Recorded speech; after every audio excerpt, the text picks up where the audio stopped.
Two new shows coming this fall here at Wize Sports Bettin. I always say analytics are the map, but humans drive the car. Did y'all see the humans drive the car yesterday? Both stat teams lost. It's always amazing to watch the human spirit push past the odds.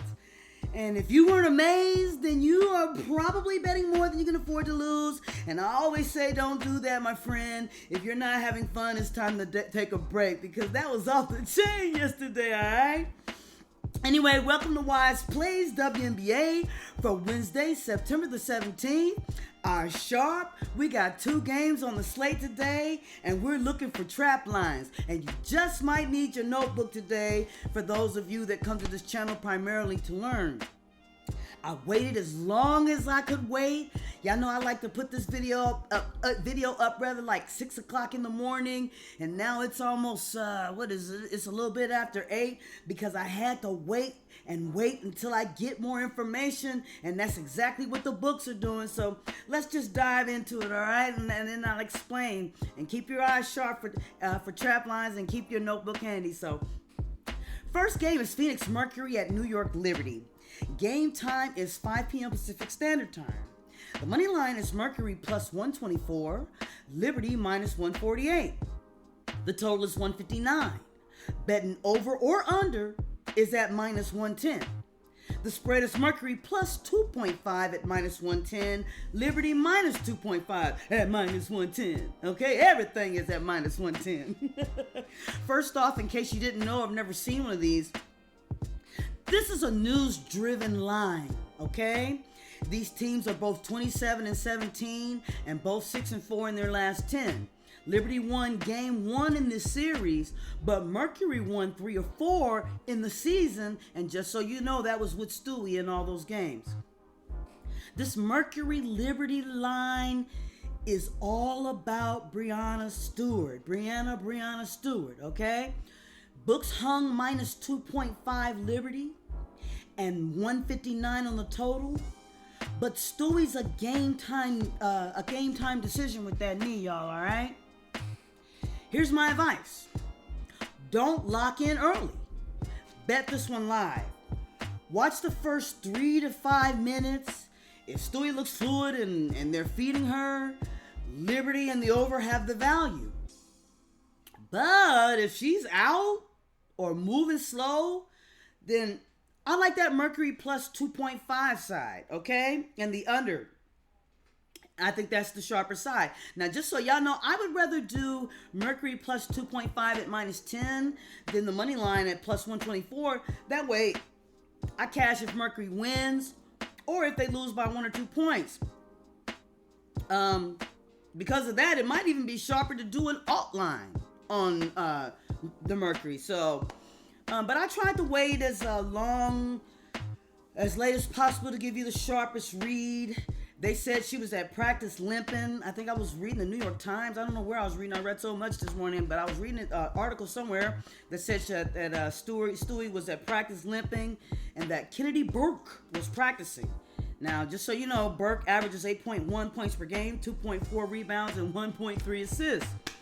So, here's where we leave it.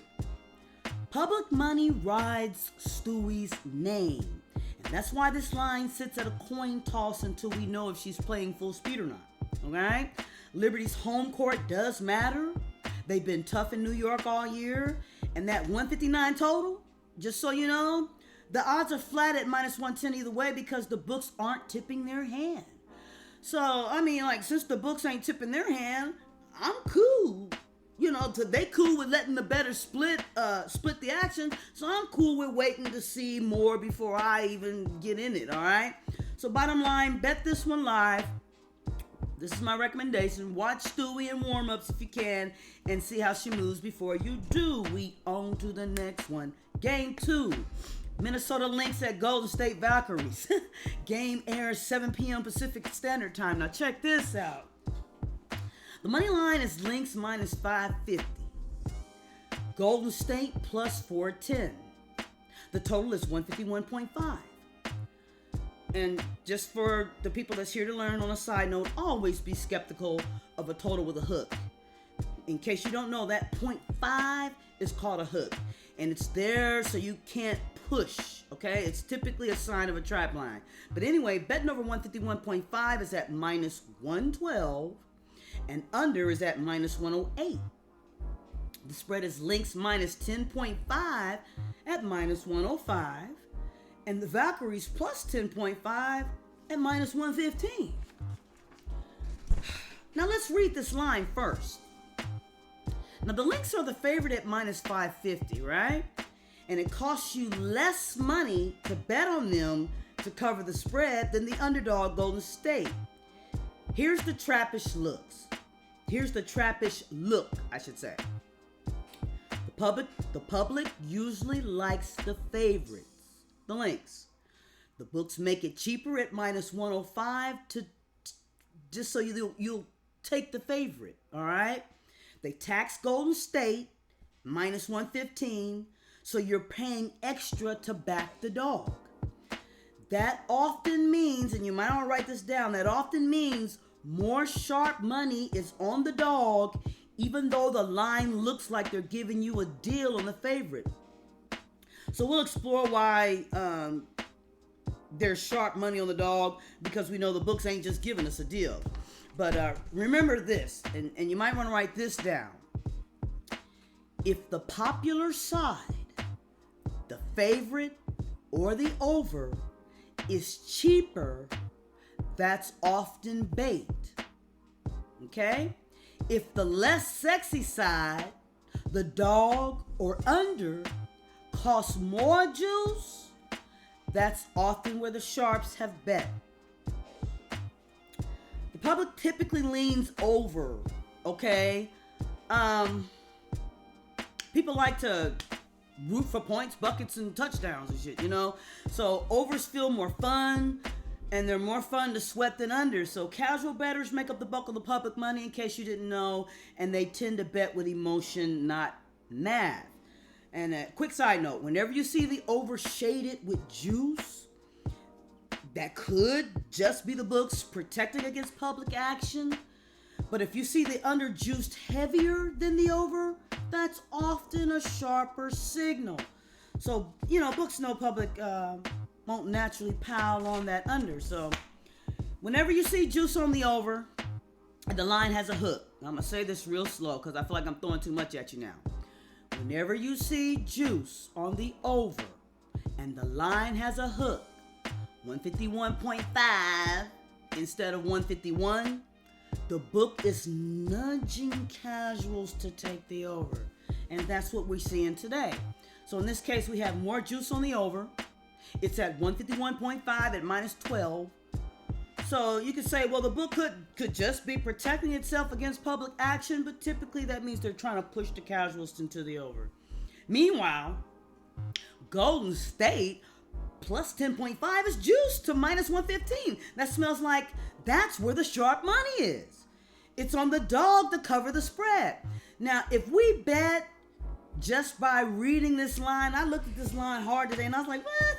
If we bet just by reading this line, y'all, we would bet money line Lynx under 151.5 because of the hook and public bias, and Golden State plus 10.5 just because juice shaded it toward the dog, even though public loves the favorite. So let's just do a quick. I'm not trying to turn this into a betting 101, but y'all know this is a educational channel. So let's do a stat check to see if this is sharp. Okay. So Lynx are 34-10. Valkyries are 23-21.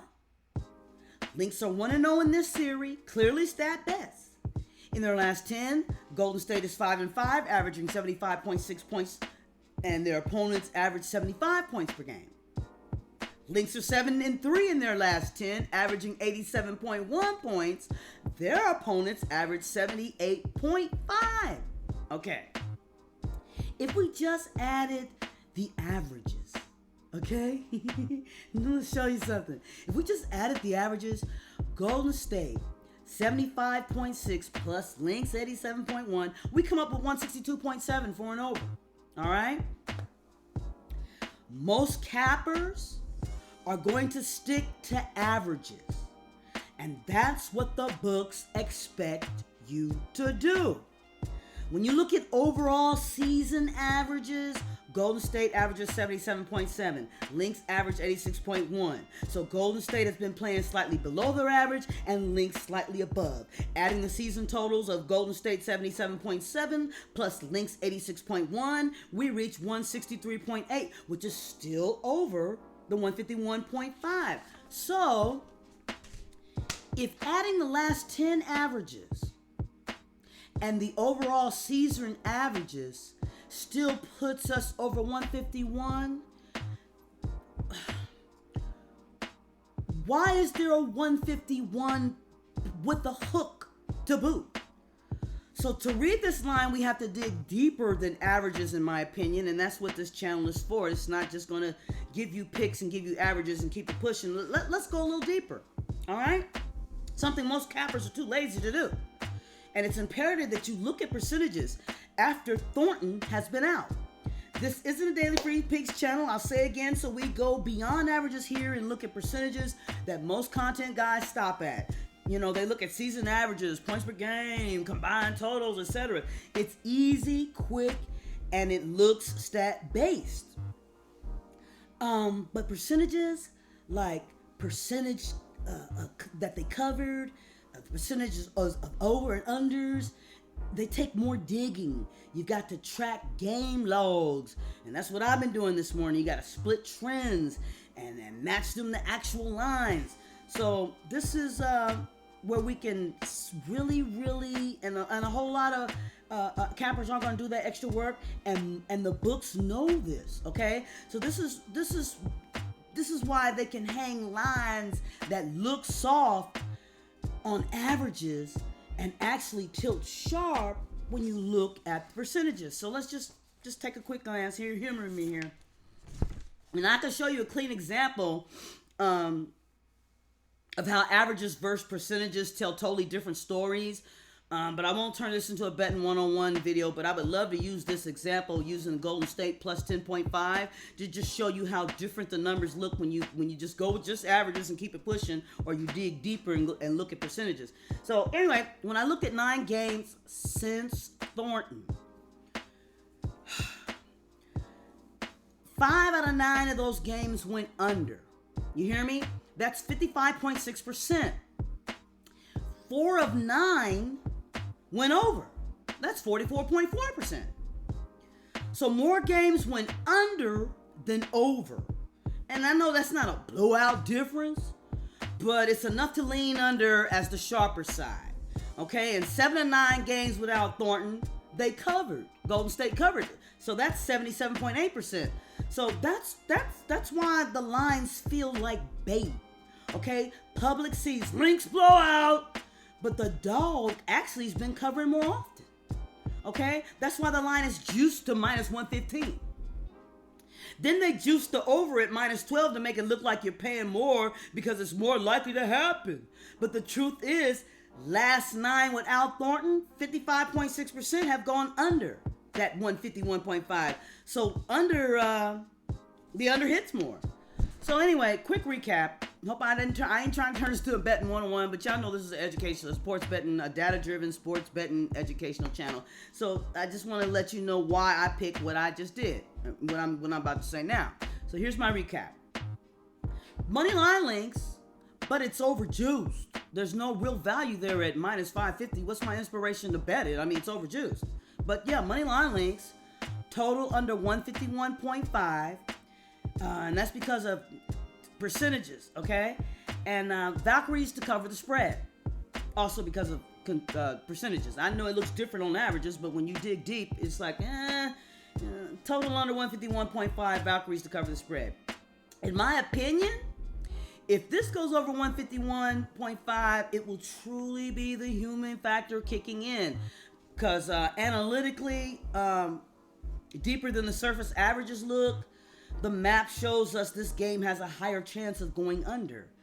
And so, but you know, analytics are just a map, and humans drive the car, as we saw in 2 games with stat-best teams yesterday. So thank you for watching Wize Plays WNBA. Y'all know the rest. Please like, comment, subscribe, and share the video with a sports betting friend of yours if you found it interesting or entertaining in any way. And remember, bet wise and never bet more than you can afford to lose, all right? And I will put player props inside of the comment section if I see any of value, okay? And I mean player props that are good for building a bankroll and some that are just, high risk, high reward, all right? So I'll try to mix it up. So thank you for watching and good luck to you on all your open bets.